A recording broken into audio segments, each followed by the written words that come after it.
Kinontra ng tagapagsalita ng impeachment court ang pahayag ni Akbayan Representative Chel Jokno na posibleng maging patibong ang hinihinging sertipikasyon ng Senado sa Kamara. Hindi rin muna panunumpain bilang senator judges ang mga nanalo nitong eleksyon. Nakatutok si Mau Gonzales.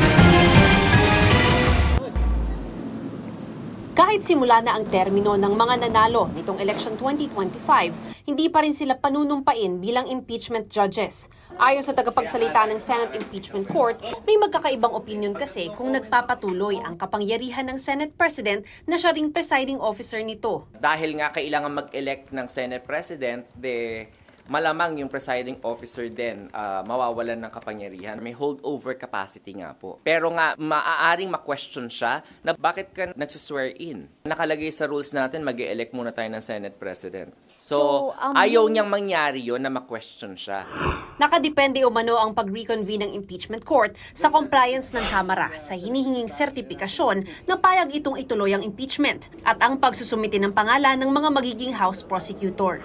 Nang tanungin kung pwedeng mabago ang mga naunang desisyon ng impeachment court sakaling mapalitan ng Senate President. Pwede o pwedeng hindi ko masasagot po yan ng definite dahil hindi ko kayang makita kung ano yung magiging future dyan.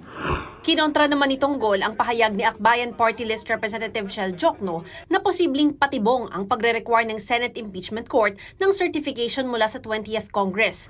Gusto nga raw iwasan ng korte na magkaroon ng mga kwestyong legal sa proseso ng impeachment. The specific certifications being required from the House are all part of the effort to guarantee procedural legitimacy and to uphold constitutional standards. These certification procedures should not be seen as traps or measures to impede the disrespect for or attempts to undermine the impeachment court processes, threaten the independence and credibility of the court, and jeopardizes public trust on the process itself. Nadagdagan din ang mga senador na nagsabing dapat magpresenta muna ng ebidensya sa impeachment trial bago magbotohan ang mga senator judge sa anumang motion, gaya na lang ng pagpapadismiss sa impeachment case. It should be presented to the public so there's transparency. Evidence should be The arguments before kayo magbotohan. Kung magkakaroon ng botohan. Para sa GMA Integrated News, Mav Gonzales, nakatutok, 24 oras.